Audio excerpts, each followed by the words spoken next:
नमस्कार दोस्तों, मैं हरेंद्र कुमार आप सभी का इंजीनियर हरेंद्र क्लासेस में स्वागत करता हूं। जैसा कि हम लोग प्रतिदिन क्विज करते हैं, आज भी क्विज चालू कर दिए हैं। ठीक है दोस्त, तो मेरा कल का क्वेश्चन कुछ नहीं था, आज का क्वेश्चन है। ठीक है, आज क्वेश्चन में यही है दोस्त कि बताइए कि जो आवर्तकाल होता है ना कि हाँ दोस्तों, अगला मेरा क्वेश्चन है, यानी आज का क्वेश्चन है कि यदि लोलक घड़ी को पृथ्वी की सतह से चंद्रमा पर ले जाया जाए तो उसके आवर्तकाल पर क्या प्रभाव पड़ेगा। ठीक है, अगर आपको इस क्वेश्चन का आंसर आ रहा है तो कृपया करके बढ़ेगा घटेगा इस टाइप में देना है। ठीक है, अगर आपको इस क्वेश्चन का आंसर आ रहा है तो कृपया करके कमेंट बॉक्स में रिप्लाई करें, अन्यथा हम इसका जवाब अगले क्विज में जरूर देंगे। ठीक है, आइए आज के क्विज का आगाज करते हुए पहला क्वेश्चन देखिए, प्रसारी विश्व की संकल्पना आधारित थी तो डॉपलर प्रभाव पर, यानी प्रसारी विश्व की संकल्पना आधारित है किस मॉडल पर, तो डॉपलर प्रभाव पर। और डॉपलर प्रभाव का बहुत सारा यूज है मेरे दोस्त रियल लाइफ में। जैसे सीटी जो होता है ना, ट्रेन का सीटी, यह जितना ही करीब आएगा ना उतना ही जोर से आपको तेज सुनाई देगा, और जितना ही दूर जाएगा उतना ही कम सुनाई देगा। तो डॉपलर प्रभाव कहता है कि यदि श्रोता और सोर्स, यानी जो श्रोता और जो सोर्स है ना, हमारा आवाज का जो सोर्स है, ये दोनों एक दूसरे के करीब आएंगे तो बहुत तीव्र गति से आवाज सुनाई देगा, और एक दूसरे से दूर जाएंगे यानी दोनों में से कोई एक दूर जाएगा तो आवाज में कमी आएगी।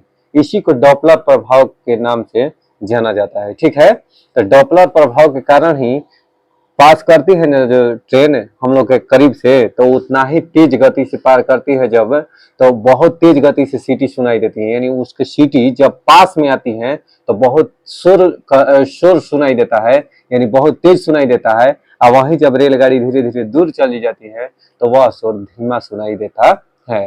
अर्थात सोर्स और श्रोता के बीच, यानी स्रोत और श्रोता के बीच के जो दूरी है वह बढ़ने पर कम सुनाई देता है और घटने पर दूरी अधिक सुनाई देता है। ठीक, मान तो छोड़ दो, तरह के किसी उत्तल दर्पण द्वारा अनंत तथा दर्पण के ध्रुव P के बीच रखे बिंब के प्रतिबिंब की प्रकृति होगी तो आभासी तथा सीधा। तरह की किसी उत्तल दर्पण द्वारा अनंत तथा दर्पण के ध्रुव P के बीच रखे बिंब के प्रतिबिंब की स्थिति कैसी होगी, तो आभासी तथा सीधा। कार के पीछे यातायात के दृश्य अवलोकन के लिए उत्तल दर्पण का प्रयोग किया जाता है। यानी कहने का मतलब है कि साइड मिरर के रूप में, पश्च दृश्य देखने के लिए साइड मिरर के रूप में गाड़ियों में उत्तल दर्पण का प्रयोग किया जाता है। दाढ़ी बनाने में अवतल दर्पण का उपयोग किया जाता है। धूप से बचने के लिए छाते में रंग संयोजन जो सबसे उचित है वह है ऊपर उजला नीचे काला।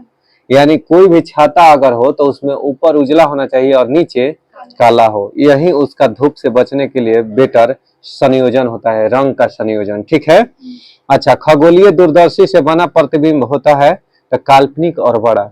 जो खगोलीय दूरदर्शी होता है ना, तो खगोलीय दूरदर्शी से बना प्रतिबिंब होता है काल्पनिक और बड़ा। काल्पनिक और बड़ा, जब दो समानांतर समतल दर्पणों के बीच कोई वस्तु रखी जाती है तो बनने वाले प्रतिबिंबों की संख्या क्या होती है, अनंत। यानी दो समानांतर समतल दर्पणों के बीच कोई वस्तु रखी जाती है तो बनने वाले प्रतिबिंबों की संख्या कितनी होती है, अनंत होती है। प्रकाश के एक बिंदु स्रोत को दो समानांतर समतल दर्पणों के मध्य रखने पर बनेंगे अनंत प्रतिबिंब। कितना प्रतिबिंब, अनंत प्रतिबिंब। तो ये पेपर में कई बार पूछा है, अभी हाल फिलहाल में DFCCIL एग्जाम में पूछा है कि दो समतल दर्पणों के बीच बनने वाले प्रतिबिंबों की संख्या कितनी होती है, तो अनंत होती है। समतल दर्पण की फोकस दूरी क्या होती है, अनंत होती है। कितना होती है, ये डायरेक्ट पेपर में पूछा है। जब किसी दर्पण को Q कोण से घूर्णित किया जाए या थीटा कोण से घूर्णित किया जाए तो परावर्तित किरण कितने घूर्णन से, तो 2 थीटा से। अगर किसी दर्पण को थीटा कोण से घूर्णित किया जाए तो परावर्तित किरण किससे घूर्णित होगा, 2 थीटा से। ठीक है, यातायात संकेतों पर जड़ी हुई कांच की छोटी छोटी मणिकाएं उन पर प्रकाश पड़ने पर तेजी से चमकने लगती हैं। प्रकाश पूर्णतः परावर्तित होता है जब आपतन कोण एक निश्चित क्रांतिक मान से अधिक हो जाता है एवं अपेक्षाकृत सघन माध्यम से गुजरता हुआ प्रकाश एक अपेक्षाकृत विरल माध्यम से परावर्तित होता है। तो इसमें दोनों सही है, दोनों सही है। ठीक है, कह रहा है कि यातायात संकेतों पर जड़ी हुई कांच की छोटी छोटी मणिकाएं उन पर प्रकाश पड़ने पर तेजी से चमकने लगती हैं। प्रकाश का वर्ण विक्षेपण संभव है तो प्रिज्म द्वारा। प्रकाश का वर्ण विक्षेपण किसे कहते हैं? जब प्रकाश की किरणें को प्रिज्म से होकर गुजारा जाता है तो वह 7 रंगों में विभक्त हो जाती है, जिसे प्रकाश का वर्ण विक्षेपण कहते हैं। सबसे अधिक कहेगा कि विक्षेपण किसकी होती है तो बैंगनी रंग का, और सबसे कम विक्षेपण कहेगा तो लाल रंग की होती है। ठीक है, अगर प्रकीर्णन की बात करें तो सबसे अधिक प्रकीर्णन बैंगनी रंग के और सबसे कम प्रकीर्णन लाल रंग के। अगर बोले तरंगदैर्घ्य तो सबसे अधिक लाल रंग के और सबसे कम बैंगनी रंग के। ठीक है, अगर तरंगदैर्घ्य की बात करें दोस्त तो सबसे अधिक तरंगदैर्घ्य लाल रंग के और सबसे कम बैंगनी रंग के। ठीक है, ध्यान से देखिए, कह रहा है कि प्रकाश के 7 रंग होते हैं। रंगों को अलग अलग करने का तरीका है, एक प्रिज्म से रंगों को अलग अलग किया जा सकता है। यानी एक प्रिज्म से जब प्रकाश को गुजारिएगा तो 7 अलग अलग रंगों में विभक्त हो जाएगा।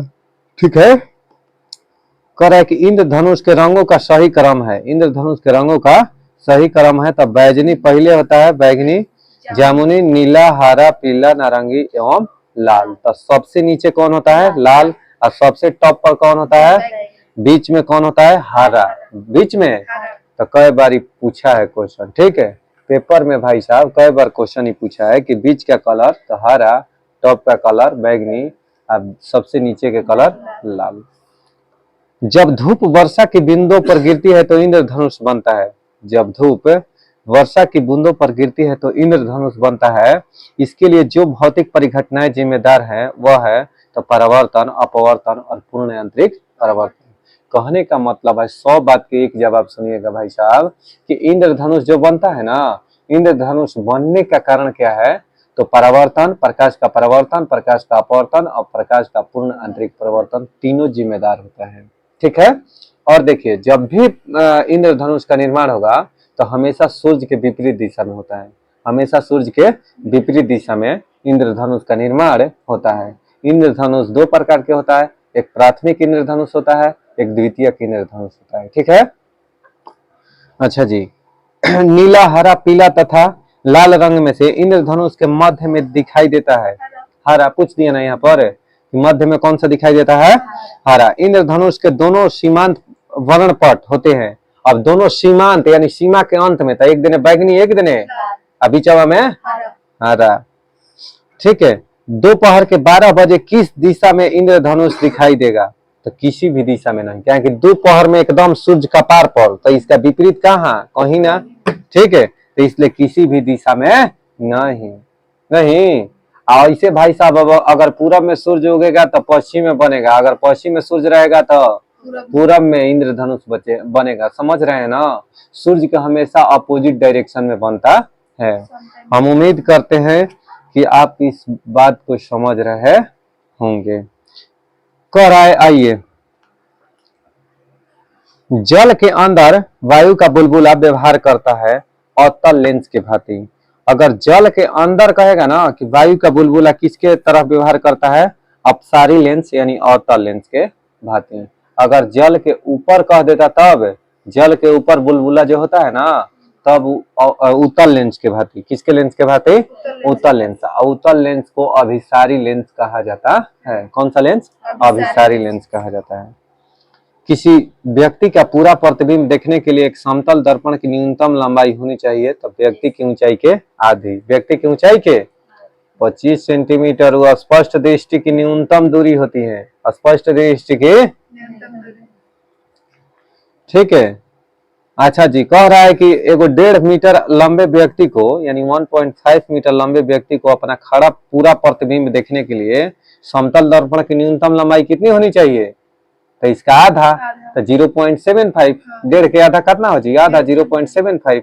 150 के अधिया 75। ठीक है, कोई दिक्कत है? एक समतल दर्पण की वक्रता त्रिज्या होती है तो अनंत। एक समतल दर्पण की वक्रता त्रिज्या बचे अनंत होती है। फोकस दूरी क्या होती है? अनंत होती है। अनंत पर नहीं अनंत होती है, ठीक है। एक समतल दर्पण की वक्रता त्रिज्या अनंत होती है। मामला समझ रही है ना छोटा की। दूरदृष्टि दोष निवारण के लिए काम में लेते हैं तो उत्तल लेंस को, यानी दूरदृष्टि दोष के उपचार के लिए किस लेंस का उपयोग करते हैं? उत्तल लेंस का। निकट दृष्टि दोष के लिए अवतल लेंस को। निकट दृष्टि दोष को किस नाम से इंग्लिश में जानते हैं? मायोपिया। दूर दृष्टि दोष को हाइपर मायोपिया। कौन मायोपिया? हाइपर मायोपिया, ठीक है। कोई दिक्कत है? अब बेलनाकार लेंस किसमें?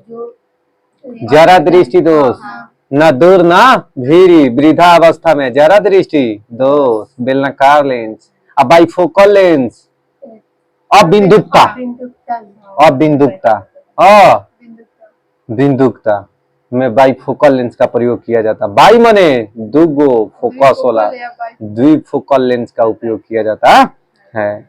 बात समझ में आ रही है कि आ रहा है? देखो कह रहा है कि दूरदृष्टि दोष वाले व्यक्ति के संबंध में सही ठीक क्या है वो बताना है कि ठीक क्या है भाई साहब, सही या ठीक बतिया एक ही है। समझ रहे हैं ना? कहने का मतलब है कि जो दूरदृष्टि दोष वाला व्यक्ति है तो उसको नजरिए का दोष यानी दूरे के लौकेगा और नजदीक वाला दूरदृष्टि दोष जौवन कहा वही दोष, यानी कहने का मतलब है कि दूरदृष्टि दोष और दूरे के दोष ना उल्टा। कहने का मतलब है कि दूर के वस्तु दिखाई देगा उसको, नजदीक वाला। और निकट दृष्टि दोष में निकटे के दिखाई देगा, दूर वाला नहीं। और ज्यादा दृष्टि दोष में ना ज्यादा दूर और ना ज्यादा नजदीक के दिखाई देगा, बीच बिचवा के। बुढ़ाइएगा तो पता चल जाएगा, ठीक है। देखो निकट दृष्टि दोष दूर करने के लिए उपयोग में लाया जाता है तो नतोदर का, किसका? नतोदर लेंस का। निकट दृष्टि दोष दूर करने के लिए उपयोग में लाया जाता है नतोदर यानी कनकेव या अवतल लेंस का, किसका? अवतल लेंस का। ये मयोगे, ठीक है। ये करे कि नतोदर लेंस भी कहते हैं भाई साहब, आज हम जाने। यानी अवतल लेवल लेंस जो है ना इसको नतोदर लेंस भी कहते हैं, ध्यान दीजिएगा ना तो फंस जाइएगा। निकट दृष्टि दोष को ठीक किया जाता है अवतल लेंस के प्रयोग से। जब एक व्यक्ति तीव्र प्रकाश से अंधेरे कमरे में प्रवेश करता है तो उसे कुछ समय के लिए स्पष्ट दिखाई नहीं देता है, बाद में धीरे धीरे उसे चीजें दिखाई देने लगती है। इसके कारण क्या है? तो पुतली के आकार में परिवर्तन, रोडोप्सिन का विरंजक व पुनः विरचन होना, आंखों का अंधेरे के प्रति कुछ समय में अनुकूल होना, अनुकूलित। बाप रे बाप भाई साहब, कहने का मतलब है कि पुपलिया जो है ना, पुपिल आपका क्या होता है कि अगर करे कि जब एक व्यक्ति तीव्र प्रकाश से अंधेरे के कमरे में प्रवेश करेगा ना तो उसका पुपली का आकार अब फैलेगा। पुपिल क्या करेगा? पुतली फैलेगा, कहे कि प्रकाश में उका होता है सिकुड़ जाता है। अब उका करेगा अंधेरा में धीरे धीरे फैलेगा तो अब आपको दिखाई देगा। अंधेरा में से जब जाइएगा ना प्रकाश में तो आपका आँखिए है चकमकाएगा, जैसे अभी हमारा चकमका रहा है ना तो ऐसे ही आपका भी चकमका रहा होगा। कहने का मतलब है भाई साहब कि आँखिया तकले नहीं जाएगा, क्या कहता है कि इतना लाइट बाकी तकले नहीं खिंचा, ठीक है। तो कहने का मतलब कि सिकुड़ता है, पुतली अपना आकार क्या करता है? सिकुड़ता है। बहुत बहुत शुक्रिया। पढ़ने में काम आने वाले ग्लासेस बनते हैं उत्तल लेंस से, यानी जो पढ़ने में ग्लासेस काम आते हैं ना दोस्त, पढ़ने के लिए जो ग्लास हम लोग यूज करते हैं, शीशा चश्मा, तो वह उत्तल लेंस का बना होता है। किसका? उत्तल लेंस। आंख में संकेंद्रण होता है लेंस की उतलता में परिवर्तन द्वारा, यानी लेंस कह रहा है कि लेंस की उतलता में परिवर्तन के द्वारा आंख में संकेंद्रण होता है। देखिए एक छोटे से छिद्र वाला उत्तल दर्पण डॉक्टरों द्वारा रोगियों के कान या नाक या गले के जांच के लिए प्रयोग किया जाता है। सही है कि गलत? गलत है। कहें कि भाई साहब अवतल दर्पण का उपयोग नाक कान गला जांच करने के लिए डॉक्टरों द्वारा प्रयोग में लाया जाता है। वात्या भट्टी में, सौर प्लेट में, सब में अवतल दर्पण का। किसका? बहुत सुंदर। दाढ़ी बनाने में देखो खोज बत्ती सर्च लाइट में कौन दर्पण? अवतल दर्पण को और नतोदर दर्पण। कौन दर्पण? नतोदर दर्पण, ठीक है। कोई दिक्कत? कह रहा है कि स्पष्ट दृष्टि की न्यूनतम दूरी पूछियो 25 सेंटीमीटर। आंख के लेंस की फोकस दूरी परिवर्तित होती है सिलियरी मांसपेशियों के शिथिलन के संकुचन से, यानी आंख के लेंस की जो फोकस दूरी है ना भाई साहब वो कंट्रोल यानी किसके द्वारा परिवर्तित होती है, यानी परिवर्तन होते रहता है तो सिलियरी मांसपेशियों द्वारा, सिलियरी मांसपेशियों के शिथिलन या संकुचन द्वारा। कोई दिक्कत है? तो आगे हम पढ़ते हैं, देखते हैं कौन सा बायोलॉजी स्टार्ट कर लेते हैं, ठीक है। आइए अब हम लोग बायोलॉजी पढ़ते हैं, कौन सा बायोलॉजी पढ़ते हैं, ठीक है। हाइड्रोफाइट, हाइड्रोफाइट किसे कहते हैं बाबू? तो एक जलीय पौधे को हाइड्रोफाइट कहते हैं। एक जलीय पौधे को क्या कहते हैं? हाइड्रोफाइट। मुंह लटकाई कहे हो, ठीक है। प्रकृति में फर्न, लाइकेन, मॉस, मशरूम में से जिन जीवों के मृदा विहीन सतह पर जीवित पाए जाने की सर्वाधिक संभावना होती है, उसे लाइकेन और मॉस कहते हैं। उसे लाइकेन और मॉस कहते हैं, ठीक है। अच्छा जी, लाइकेन से क्या चीज प्राप्त किया जाता है? लिटमस पत्र। अम्ल क्या करता है? नीले लिटमस पत्र को लाल कर देता है, लाल कर देता है। क्षार जो है ना, नीले लिटमस पत्र, हाँ, तो लाल कर देता है। क्षार जो है ना, तो लाल लिटमस पेपर को नीला करता है। तो नीला पीला थोड़ा करो, नहीं कि चुपचाप बैठो, ठीक है। देखो पौधों द्वारा ली गई विकिरण ऊर्जा का परिणाम, यानी पौधों द्वारा ली गई विकिरण ऊर्जा का परिणाम क्या होता है? तो जल का प्रकाशीय अपघटन होता है, जल का प्रकाशीय अपघटन होता है, ठीक है। स्वजीवी, स्व यानी उसको उत्पादक वर्ग में रखा जाता है। परोपजीवी उपभोक्ता वर्ग में रखा जाता है। मृतोपजीवी उसको विबंधक में रखा जाता है। मृतोपजीवी विबंधक के रूप में। तृणभक्षी प्राथमिक उपभोक्ता, तृणभक्षी प्राथमिक उपभोक्ता ना। ऊर्जा का पिरामिड सदैव सीधा होता है। ऊर्जा का पिरामिड सदैव मनुष्य कौन उपभोक्ता है? द्वितीयक और तृतीयक, तीनों, दोनों, यानी द्वितीयक के तहत भी आता है और तृतीयक के तहत। प्राथमिक में कौन आ जाएगा? उत्पादक, उत्पादक वर्ग प्राथमिक में।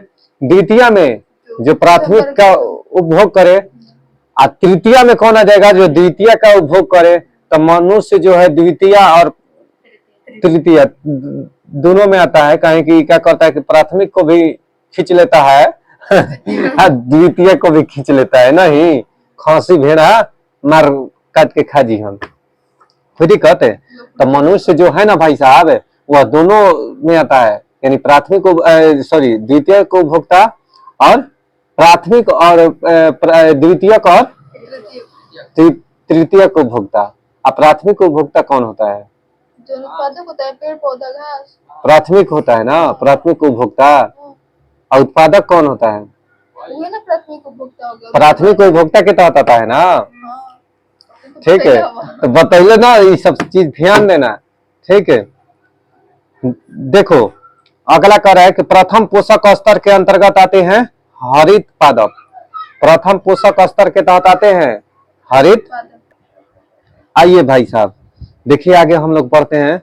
कह रहा है कि आर्कीबैक्टीरिया के एक समूह को उत्पादन के लिए उपयोग में लाया जाता है, तो मीथेन के। किसको उपयोग में लाया जाता है? मीथेन के। यानी आर्कीबैक्टीरिया के एक समूह को उत्पादन के लिए मीथेन का उपयोग किया जाता है। अब पूछ देगा कि आर्कीबैक्टीरिया के उत्पादन के लिए किस गैस का प्रयोग किया जाता है? तो मीथेन गैस का। मीथेन का फॉर्मूला क्या होता है? CH4। CH4 बहुत बढ़िया। पशु जुगाली करती है तो कौन गैस निकलता है? मीथेन गैस निकलता है, ठीक है। धान के खेत से कौन गैस है? मीथेन गैस, ठीक है। कोयले के खान से मीथेन गैस, ठीक है। जमी हुई झील के अंदर मछली जीवित रह जाती है, क्योंकि जमी हुई झील के अंदर मछली जीवित रह जाती है क्योंकि ऊपर का हिस्सा जम जाता है, नीचे वाला पानी रहता है, ठीक है। तली के निकट पानी नहीं जमता है, यानी तली जो है ना नीचे पानी नहीं जमता है। जल से बाहर निकाल ली जाने वाली मछलियां मर जाती हैं क्योंकि वे सांस नहीं ले पाती हैं, सांस नहीं ले पाती हैं, ठीक है। हाँ, मछलियों में सामान्यतः श्वसन होता है गलफड़ों द्वारा। यदि मछली में पूछे कि श्वसन किसके द्वारा होता है, तो गिल्स यानी फेफड़ा द्वारा, गलफड़ द्वारा, ठीक है। सेब के फल में लाली का कारण क्या है? सेबवा जो होता है ना लाल लाल हो जाएगा, लाल लाल हो जाएगा, इसका कारण क्या है? तो एंथोसाइनिन, एंथो। कल पूछा था 2-3 दिन पहले कि मिर्च में तीखापन क्यों आता है, तो कैप्सी करके कुछ था ना, कैप्सिलाइलिन की कैसे था, ठीक है। टमाटर में लाल रंग लाइकोपिन के कारण, पपीते में पीला रंग कैरिका जैंथिन के कारण, कैरिका कैरिका जैंथिन, कैरिका कैरिका करीबा जैंथिन यानी कैरिका जैंथिन, पपीता लावे करीबा जैंथिन, ठीक है, याद करने के लिए करीबा जैंथिन यानी जाई करीबा लावे का पपीता। तो पपीता में पूछ देगा कि पीला रंग उसका किस कारण, तो करया जैंथिन, कैरिका जैंथिन, कैरिका जैंथिन। बहुत सुंदर। हाल ही में हमारे वैज्ञानिकों ने केले के पौधे की एक नई और भिन्न जाति की खोज की है, जिसकी ऊंचाई लगभग 11 मीटर तक है, जिसकी ऊंचाई लगभग 11 मीटर तक है और उसके फल का गूदा नारंगी का है, नारंगी रंग का है। भारत के जिस भाग में खोजी गई है वह केला है, वह कहाँ है? तो अंडमान द्वीप पर। कहाँ पर? अंडमान द्वीप पर। कहाँ पर भाई साहब? अंडमान द्वीप पर। जीवित प्राणियों का वह समूह जो एक ही स्पीसीज से संबंधित है वह है चीनी, अमेरिकी, भारतीय तथा काले अफ्रीकी। ये सब एक ही स्पीसीज माने होता है जाति, स्पीसीज माने जाति होता है। खमीर एक उदाहरण है कवक का, खमीर कवक का उदाहरण है। ईस्ट और मशरूम है फफूंद या कवक। ईस्ट या मशरूम क्या है? ये सब कवक है। मशरूम देखी हो ना, ठीक है। तो मशरूम क्या होता है? कवक होता है। क्या होता है? कवकों का अध्ययन को माइकोलॉजी, माइकोलॉजी, ठीक है। शैवालों के अध्ययन को फाइकोलॉजी, ठीक है, फाइकोलॉजी। ये सब पढ़ना है बायोलॉजी में। रसेदार सब्जी में प्रयोग में होने वाला मशरूम है, यानी रसेदार जो सब्जियां होता है ना उसमें प्रयोग में होने वाला मशरूम क्या है? तो वह कवक है। क्या है? कवक है। कवक खाते हैं भाई साहब आप। खुजली होता है कवक के चलते, कंजापन कवक के चलते। बात समझ रहे हैं ना? कपास का प्रमुख घटक है सेल्यूलोज। कपास का प्रमुख घटक कौन है? सेल्यूलोज। अच्छा जी, कपास जो समझ रहे हैं ना, कपास जिससे कपड़ा वपड़ा बनता है, ये सब धागा वगैरह, तो ये सेल्यूलोज का बना होता है, ठीक है। एक और चीज, जैसे कागज पुराना होता है तो उसका कलर भूरा, भूरा से एकदम लाल हो जाएगा। इसका कारण जानते हैं भाई साहब? वही लाइकेन उसका मरने लगता है। सेल्यूलोज, सॉरी, सेल्यूलोज जो है मरने लगता है, सेल्यूलोज मरने लगता है, ठीक है। तब तक आनंद। शैवाल और कवक को मिलने से किसका निर्माण होता है? शैवाल और कवक का वीडियो चले होता है, ठीक। आइए, शैवाल और कवक के मिलने से लाइकेन का निर्माण होता है। शैवाल और कवक के मिलने से किसका निर्माण होता है भाई साहब? लाइकेन से। तो लाइकेन जो होता है ना, शैवाल और कवक का पहला पहला प्यार होता है, यानी दोनों के मिलने से, शैवाल और कवक के मिलने से लाइकेन का निर्माण होता है। लाइकेन से लिटमस पेपर प्राप्त किया जाता है, ठीक है। और क्या सर? तो बनता है जिसे क्या कहते हैं? तो म्यूटियालिज्म, यानी शैवाल और कवक के मिलने से लाइकेन बनता है, जिसे कहते हैं म्यूटियालिज्म। इसको म्यूटियालिज्म कहते हैं, यानी एक दूसरे का सहजीवी होता है। शैवाल और कवक एक दूसरे का सहजीवी होता है, ठीक है। लाइकेन जो एक नग्न चट्टान पर भी परिस्थितिक अनुक्रम को प्रारंभ करने में सक्षम है, वास्तव में सहजीवी सहचर्य है। तो शैवाल और कवक, शैवाल और कवक, ठीक है। नोस्कापिन प्राप्त होता है पोस्ता से, पोस्ता से यानी पोस्ता यानी पॉपी से नोस्कापिन, नोस्कापिन। अफीम पोस्ता से ही प्राप्त होता है, अफीम। हीरोइन प्राप्त होती है अफीम पोस्ता से, हीरोइन। हाँ, हीरोइन हो, हीरोइन गाजाता नाना पिए लो, ठीक है। तो हीरोइन जो है ना भाई साहब, वह अफीम पोस्ता से प्राप्त होता है। किससे? अफीम पोस्ता से। आइए, मॉर्फिन प्राप्त होती है किससे? तो पोस्ता के फल से, पोस्ता के फल से, ठीक है। मॉर्फिन प्राप्त होती है तो पोस्ता के फल से। अफीम प्राप्त होता है बिना पके फल के लेटेक्स से, यानी अगर कह देगा ना कि अफीम प्राप्त होता है किससे सर? तो बिना पके फल के लेटेक्स से, ठीक है। अफीम पोस्ता प्राप्त होता है पौधे के अधपक्के फल से, पौधे के अधपक्के फल से क्या प्राप्त होता है? तो अफीम पोषता प्राप्त होता है। अफीम पोषता का मुख्य अवयव क्या है? तो मॉर्फिन है। यानी अगर कह देगा ना कि अफीम पोषता का मुख्य अवयव क्या है, तो मॉर्फिन है। क्या है? मॉर्फिन है। अफीम का वास्तविक नाम क्या है? तो पैपेवर सोमनीफेरस, यानी पैपेवर सोमनीफेरम, पैपेवर सोमनीफेरम। अफीम का वास्तविक नाम अगर पूछ देगा क्या है सर, तो पैपेवर सोमनीफेरम। अफीम किस श्रेणी की दवा के अंतर्गत आता है? तो औषधकारी दवा के अंतर्गत आता है। सौर ऊर्जा का एटीपी में रूपांतरण होता है तो क्लोरोप्लास्ट में, यानी सौर ऊर्जा का एटीपी में रूपांतरण होता है क्लोरोप्लास्ट में। या माइटोकॉन्ड्रिया में भी एटीपी का निर्माण होता है। 38 एटीपी होता है। नहीं, नाभिक के अलावा कोशिका जिस कोशिकांग में डीएनए होता है, यानी नाभिक के अलावा कोशिका के जिस कोशिकांग में डीएनए होता है वह होता है माइटोकॉन्ड्रिया, यानी माइटोकॉन्ड्रिया में डीएनए होता है। और डीएनए का फुल फॉर्म क्या होता है? Dioxy ribonucleic acid. ठीक है, आरएनए का फुल फॉर्म राइबोन्यूक्लिक एसिड होता है। ठीक है, करे कि सही कथन क्या है? तो विषाणु सम एकल तंतु आरएनए अणु से बने होते हैं, यानी विषाणु जो होता है ना सम एकल तंतु आरएनए अणु से बने होते हैं। साधारण मानव में गुणसूत्र होते हैं। कितना गुणसूत्र होता है? 46। यदि साधारण मानव में 46 गुणसूत्र होता है।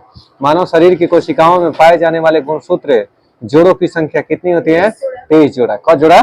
23 जोड़ा। यानी अगर पूछेगा ना कि गुणसूत्रों की जोड़ा में संख्या अगर पूछ लेगा तो 23 जोड़ा, ऐसे कुल संख्या कितना होता है? 46। बहुत बहुत बढ़िया। देखो, जीवों में अत्यधिक विविधता का कारण क्या है? उत्परिवर्तन। यानी जीवों में अत्यधिक विविधता का कारण क्या है? उत्परिवर्तन। बहुत सही। बंदर, चीता, तितली, छिपकली में से लिंग गुणसूत्र नहीं होते हैं तो छिपकली में लिंग गुणसूत्र नहीं होते हैं। ठीक है, पादप कोशिका जंतु कोशिका से भिन्न होती हैं कोशिका भीति के कारण। पर है कि पादप जो कोशिका होता है ना वह जंतु कोशिका से भिन्न होती हैं कोशिका भीति के कारण। कोशिका भीति के, हाँ, कोशिका भीति, यानी जंतु कोशिका में कोशिका भीति नहीं होता है, जबकि पादप कोशिका में कोशिका भीति होता है। जंतु कोशिका में अनुपस्थित होती है तो सेलुलोज की कोशिका भीति, यानी जो जंतु कोशिका होता है ना उसमें अनुपस्थित होती है तो सेलुलोज की कोशिका भीति, यानी जंतु कोशिका में सेलुलोज की कोशिका भीति नहीं होती है, जबकि किस में होती है? तो पादप कोशिका में होती है। वाह। देखो, जैव कोशिका का वह भाग यानी कोशिका अंग जो कोशिका का पावर हाउस कहलाता है, यानी power house of cell, mitochondria. Mitochondria के खोज भाई साहब पूछ दे तो अल्टमैन। और नामकरण किसने किया था? बेंडा ने। किसने नामकरण किया था?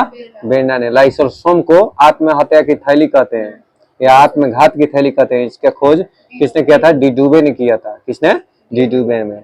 राइबोसोम के खोज रॉबिन्स ब्राउन ने किया था। राइबोसोम को प्रोटीन की फैक्ट्री कहते हैं। राइबोसोम को प्रोटीन की फैक्ट्री कहते हैं। ठीक है, और सर तो देखिए माइटोकॉन्ड्रिया हो गया, लाइसोसोम हो गया, राइबोसोम हो गया। ठीक, एक होता है यातायात के प्रबंधक, किसको कहते हैं? गोल्जिकाय को। गोल्जिकाय को यातायात का प्रबंधक कहते हैं।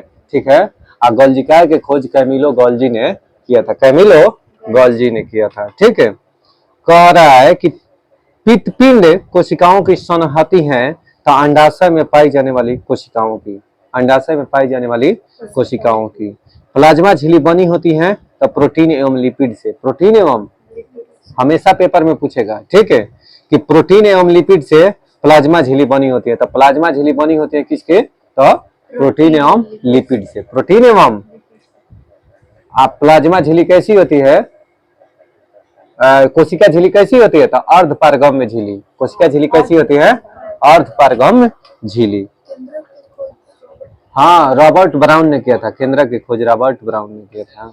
ठीक है, प्रोटीन संश्लेषण में सबसे अधिक महत्वपूर्ण भूमिका किसका है? तो अंतःद्रव्य जालिका का। यानी कह देगा कि प्रोटीन संश्लेषण में सबसे अधिक महत्वपूर्ण किसका है? तो अंतःद्रव्य जालिका एवं राइबोसोम का। राइबोसोम को बताए ना कि प्रोटीन की फैक्ट्री कहा जाता है। राइबोसोम क्या करता है कि प्रोटीन का सबसे अधिक संश्लेषण करता है। अब प्रोटीन को बॉडी बिल्डिंग मटेरियल के नाम से भी जाना जाता है, क्योंकि यह मानव शरीर के हड्डियों में वृद्धि और ताकत के लिए जरूरी होता है, ठीक है, आवश्यक तत्व होता है। लसिका कोशिकाएं बनती है तो तिल्ली, थाइमस ग्रंथि, अस्थि मज्जा एवं लसिका ग्रंथियों में, लसिका ग्रंथियों में। स्तंभ कोशिका अनुसंधान के क्षेत्र में नवीनतम विकास के संदर्भ में निम्नलिखित कथनों पर विचार कीजिए। बीजपुट्टी अवस्था पर भ्रूण मानव स्तंभ कोशिकाओं का एकमात्र स्रोत है। इसको छोड़ दीजिए। आइए दोस्त आगे अब हम लोग बढ़ेंगे नेक्स्ट चैप्टर की ओर। चलिए तो आइए तो हम लोग जबरदस्त सेशन की शुरुआत करते हुए कार्बनिक रसायन में पहुंचते हुए अब पहला क्वेश्चन की ओर बढ़ते हुए। ठीक, यूनेस्को ने 1869 ईस्वी में प्रकाशित आवर्त सारणी के 150 वर्ष पूर्ण होने पर वर्ष 2019 को रासायनिक तत्वों की आवर्त सारणी के अंतर्राष्ट्रीय वर्ष के रूप में मनाया गया। यानी रासायनिक तत्वों का अंतर्राष्ट्रीय वर्ष कब मना? 2019 में। 1869 में क्या हुआ था कि प्रकाशित हुआ था, यूनेस्को ने 1869 ईस्वी में प्रकाशित आवर्त सारणी के 150 वर्ष पूर्ण होने पर 2019 को रासायनिक आवर्त सारणी के अंतर्राष्ट्रीय वर्ष के रूप में मनाया, अंतर्राष्ट्रीय वर्ष के रूप में मनाया। ठीक है, कह रहा है कि आगे आइए, तीसरे और चौथे समूह के ऑक्साइड का सामान्य गुणधर्म है तब बेसिक और एसिडिक अर्थात उभयधर्मी। यानी तीसरे और चौथे समूह, जो समूह है ना वर्ग, उसके क्या सामान्य गुणधर्म क्या है? तो वह बेसिक है, बेसिक माने क्षारीय है, और एसिडिक माने अम्लीय है, और उभयधर्मी है, उभयधर्मी है। भूपर्पटी में सर्वाधिक मात्रा में पाया जाने वाला तत्व कौन है? ऑक्सीजन। कौन है? ऑक्सीजन। ठीक, ऑक्सीजन। भूपर्पटी पर द्रव्यमान प्रतिशत के रूप में सर्वाधिक मात्रा में पाया जाता है ऑक्सीजन। यानी भूपर्पटी पर द्रव्यमान प्रतिशत के रूप में सर्वाधिक मात्रा में पाया जाता है क्या चीज है? ऑक्सीजन। क्या पाया जाता है? ऑक्सीजन। ऑक्सीजन के बाद सबसे अधिक उपलब्ध मूल तत्व कौन सा है? सिलिकॉन। कौन है? सिलिकॉन।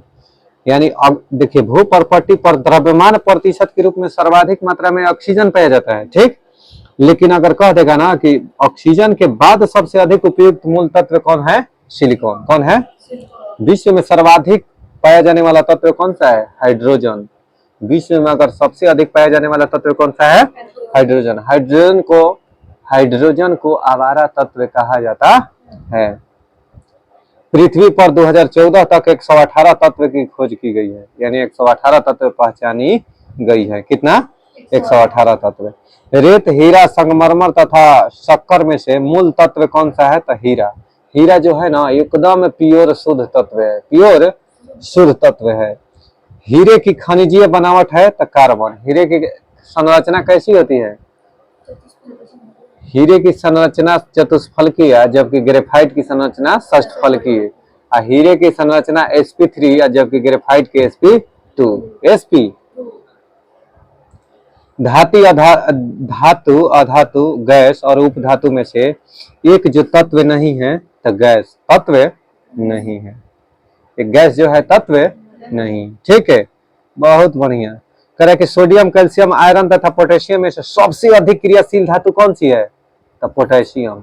कौन सी? पोटेशियम। ठीक है, अच्छा। लिथियम तो एवं पारा, लिथियम एवं ऑस्मियम, एल्यूमिनियम एवं ऑस्मियम और एल्यूमिनियम एवं पारा धातु युग्मों में से सबसे हल्की धातु का सबसे भारी धातु तक का युग्म है तो लिथियम एवं ऑस्मियम। लिथियम एवं, यानी सबसे हल्की धातु को देगा तो लिथियम, और सबसे भारी धातु को देगा तो ऑस्मियम। के परमाणु संख्या कितना होता है?